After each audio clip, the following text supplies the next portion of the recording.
नमस्कार साथियों, स्वागत है आप सभी का। तो आज की क्लास आप लोगों के लिए काफ़ी महत्वपूर्ण होने वाली है, क्योंकि आज की क्लास में जो प्रश्न लिए गए हैं वो हिंदी की परीक्षा के लिए काफ़ी ज़्यादा महत्वपूर्ण प्रश्न हैं। तो आप सभी आज की क्लास को ज़रूर देखिएगा, और जो भी विद्यार्थी चैनल पर नए हैं या पहली बार क्लास ले रहे हैं वो चैनल को सब्सक्राइब जरूर कर लें, क्योंकि इसी तरह के महत्वपूर्ण प्रश्न चैनल पर डेली कराए जाते हैं।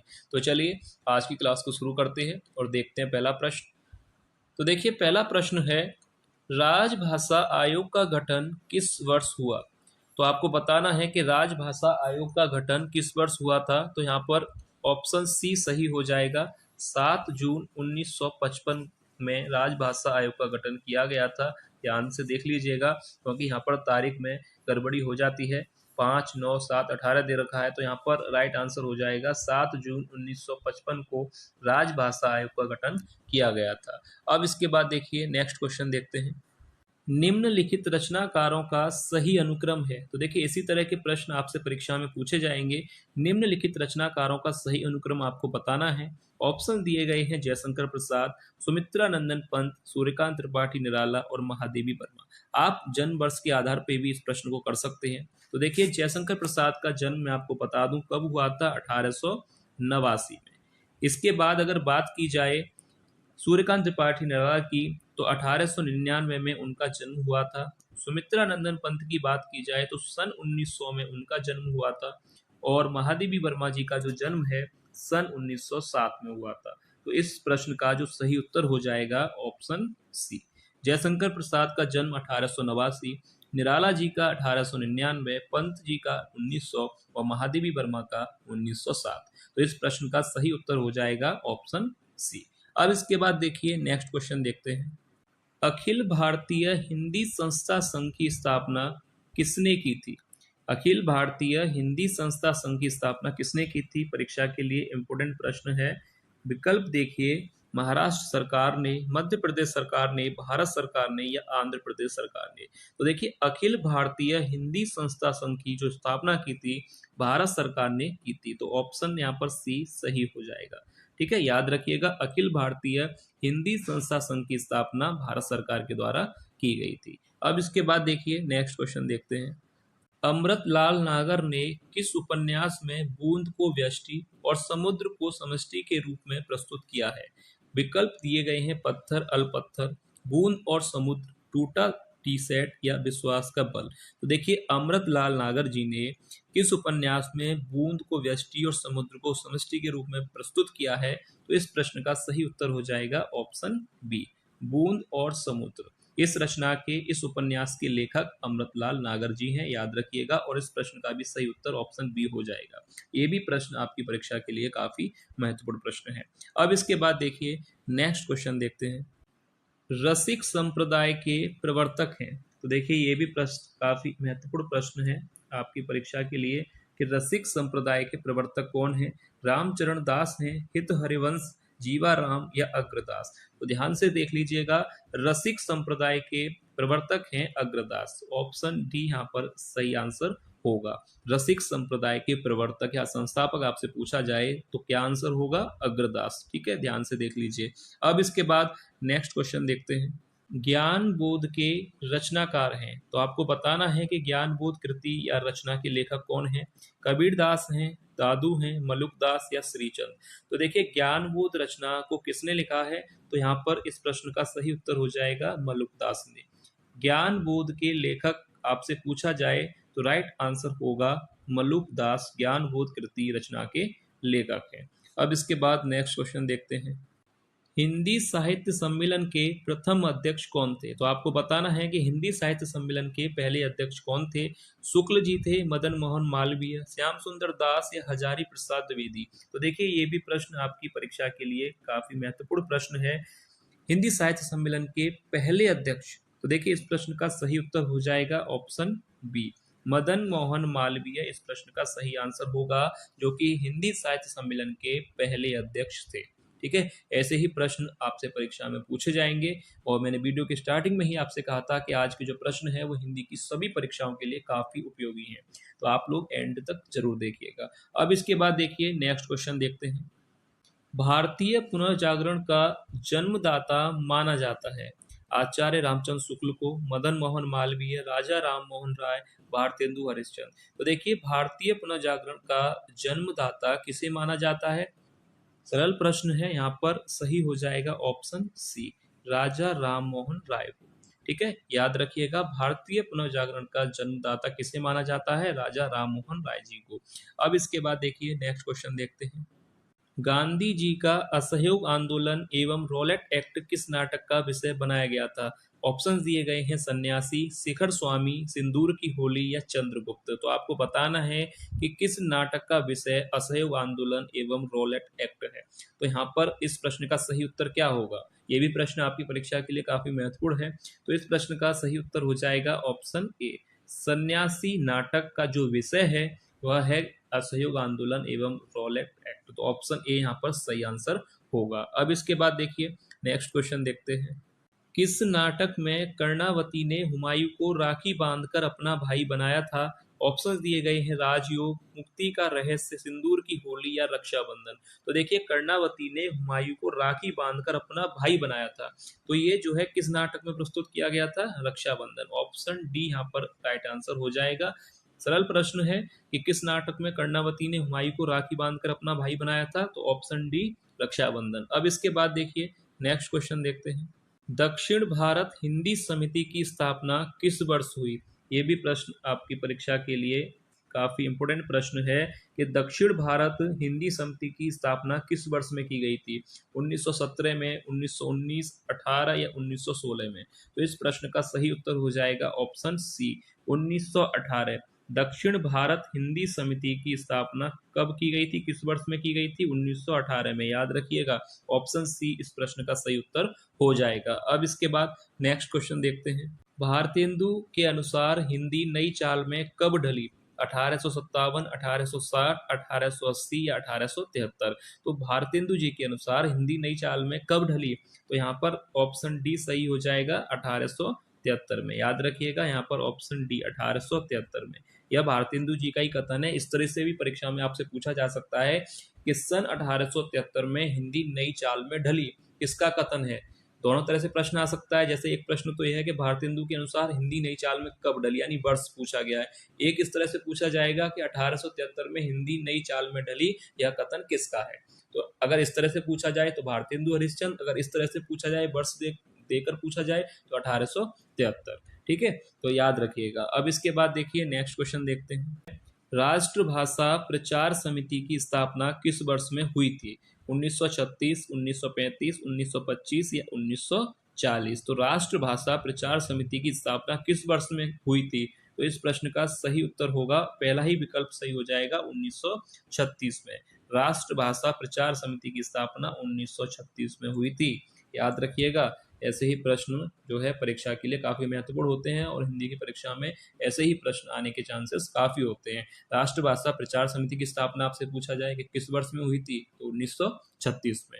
अब इसके बाद देखिए नेक्स्ट क्वेश्चन देखते हैं। जो आदमी हम बना रहे हैं कहानी किसने लिखी है? ज्ञान रंजन, रघुवीर सहाय, अमरकांत या कमलेश्वर? तो देखिए जो आदमी हम बना रहे हैं यह कहानी और इसके कहानीकार हैं रघुवीर सहाय। ऑप्शन बी, यानी यह कहानी किसने लिखी है?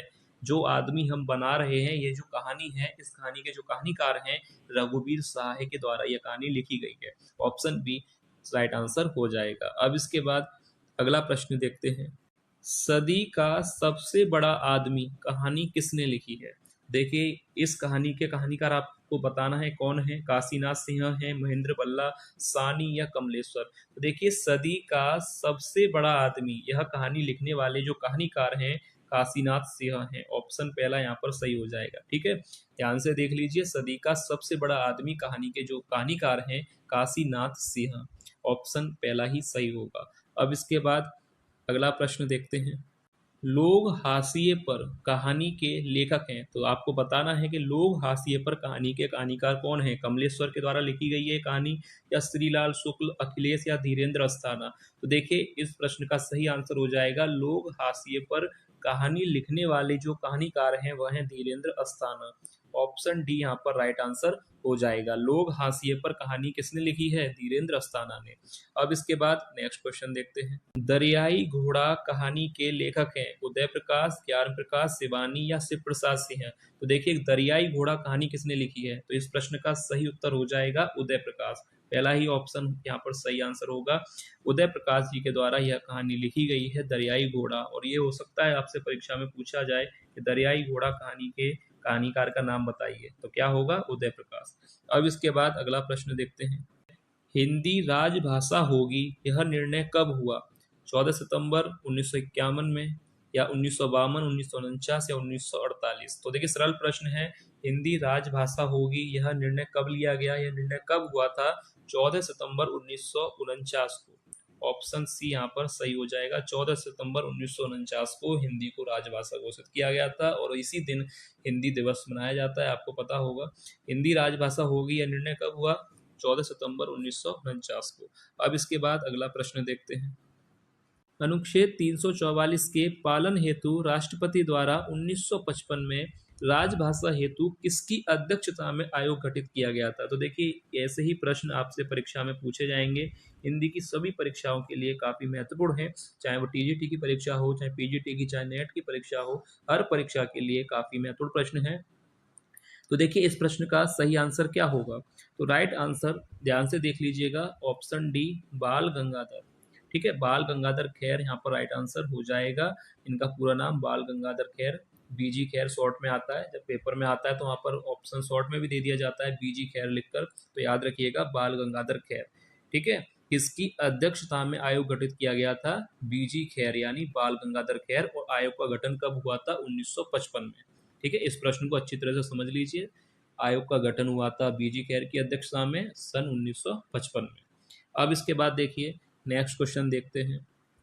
1084 की माँ किसका उपन्यास है? मृदुला गर्ग, महाश्वेता देवी, मैत्री पुष्पा या मनु भंडारी? तो देखिए इस प्रश्न का सही उत्तर क्या होगा? 1084 की माँ उपन्यास किसने लिखा है? ऑप्शन बी महाश्वेता देवी का यह उपन्यास है 1084 की माँ। अब इसके बाद देखिए नेक्स्ट क्वेश्चन देखते हैं। किस उपन्यास में बट वृक्ष को मानव के रूप में चित्रित किया गया है? नीला चांद, सूरज का सातवां घोड़ा, बाबा बटेश्वर नाथ या डूबते मस्तूल? तो देखिए किस उपन्यास में बट वृक्ष को मानव के रूप में चित्रित किया गया है? तो इस प्रश्न का जो सही उत्तर हो जाएगा ऑप्शन सी बाबा बटेश्वर नाथ। ठीक है, याद रखिएगा किस उपन्यास में बट वृक्ष मानव के रूप में चित्रित किया गया है? बाबा बटेश्वर नाथ। यहाँ पर राइट आंसर हो जाएगा, यह एक उपन्यास है।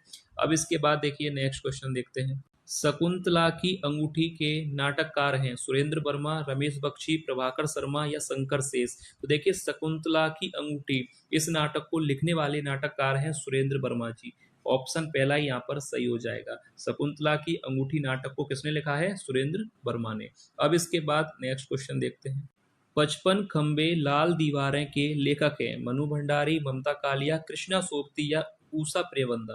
तो देखिए 55 खंबे लाल दीवारें के जो रचनाकार हैं वह हैं ऊषा प्रियवंदा जी।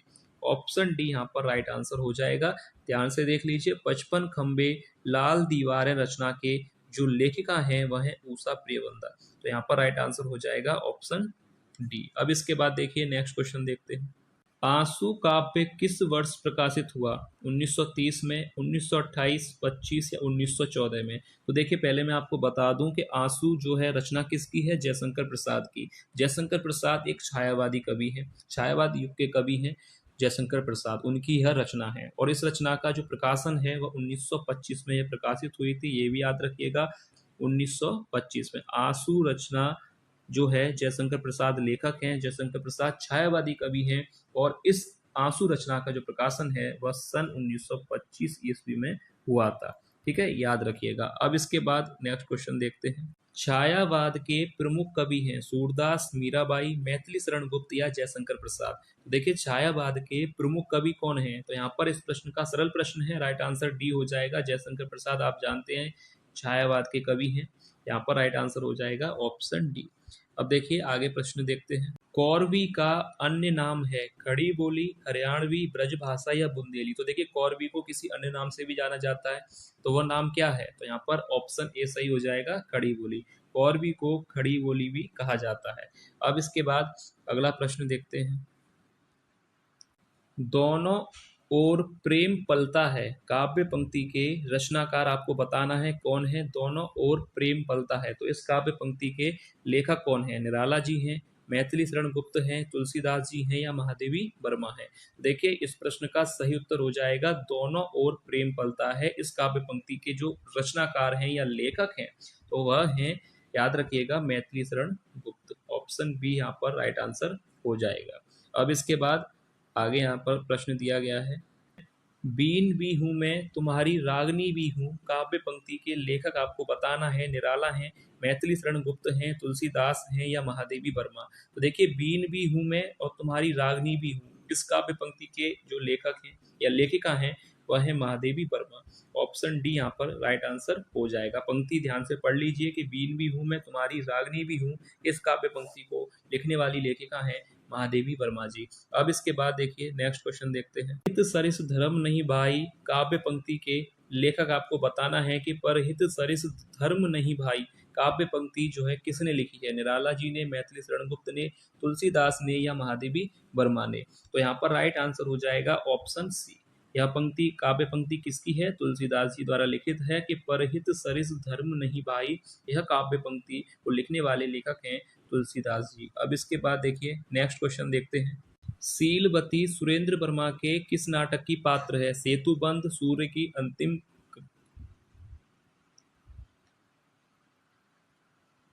अब देखिए अगला प्रश्न है, सीलवती सुरेंद्र वर्मा के किस नाटक की पात्र है? सेतुबंध या सूर्य की अंतिम, इसको किरण कर लीजिएगा, सूर्य की अंतिम किरण से सूर्य की पहली किरण, आठवां सर्ग या द्रौपदी। तो देखिए राइट आंसर हो जाएगा सीलवती सुरेंद्र वर्मा के किस नाटक की पात्र थी? तो यहाँ पर ऑप्शन बी सही हो जाएगा, सूर्य की अंतिम किरण से सूर्य की पहली किरण। रचना जो थी, जो नाटक था, इसकी यह पात्र थी। प्रमुख पात्र में आती हैं रानी सीलवती सुरेंद्र वर्मा के सूर्य की अंतिम किरण से सूर्य की पहली किरण नाटक की एक प्रमुख पात्र थी। अब इसके बाद अगला प्रश्न देखते हैं। वेद में बखानी तीन लोकन की ठकुरानी, इस पंक्ति के लेखक आपको बताना है कि वेद में बखानी तीन लोकन की ठकुरानी। तो यहाँ पर राइट आंसर क्या होगा? यह पंक्ति किस लेखक की है? केशव दास, चिंतामणि, भिखारी दास या सेनापति। तो देखिए इस प्रश्न का सही उत्तर हो जाएगा ऑप्शन डी, सेनापति की यह पंक्ति है, यानी उनके द्वारा लिखित है कि वेद में बखानी तीन लोकन की ठकुरानी। तो इस पंक्ति को लिखा है सेनापति ने। अब इसके बाद देखिए नेक्स्ट क्वेश्चन देखते हैं। नमक का दरोगा कहानी के लेखक आपको बताना है कि नमक का दरोगा कहानी किसने लिखी है? मुंशी प्रेमचंद, शुक्ल, गुलाब राय या जयशंकर प्रसाद। सरल प्रश्न है, आप सभी को पता होना चाहिए इसका आंसर। नमक का दरोगा कहानी को लिखने वाले जो लेखक हैं मुंशी प्रेमचंद, यानी ऑप्शन ए यहाँ पर सही हो जाएगा। और ये प्रश्न का आंसर जितने भी विद्यार्थी ये आज की क्लास ले रहे हैं या वीडियो देख रहे हैं उन सभी को पता होना चाहिए। अगर जिसको नहीं पता तो वो अपनी तैयारी को और अच्छा करें, क्योंकि ये प्रश्न काफी सरल है और आप सभी को ये पता होना चाहिए कि नमक का दरोगा कहानी को किसने लिखा है? तो मुंशी प्रेमचंद जी ने। अब इसके बाद देखिए नेक्स्ट क्वेश्चन देखते हैं। लिपि किसे कहते हैं? बोलने की तरकीब को, चित्रों को या लिखित ध्वनि संकेत को या अंकित करने को लिपि किसे कहा जाता है? ये प्रश्न आपकी परीक्षा में हो सकता है इस बार पूछा जाए कि लिपि किसे कहते हैं। तो देखिए इस प्रश्न का आंसर हो जाएगा ऑप्शन सी, लिखित ध्वनि संकेतों को लिपि कहा जाता है। ठीक है, लिपि किसे कहते हैं? लिखित ध्वनि संकेतों को लिपि कहते हैं। ऑप्शन सी यहाँ पर सही आंसर होगा। अब इसके बाद नेक्स्ट क्वेश्चन देखते हैं। राजा सूरजमल की वीरता का गान करने वाला काव्य है? शिवा बावनी, सुजान हित, सूरज सिंह या सुजान चरित्र।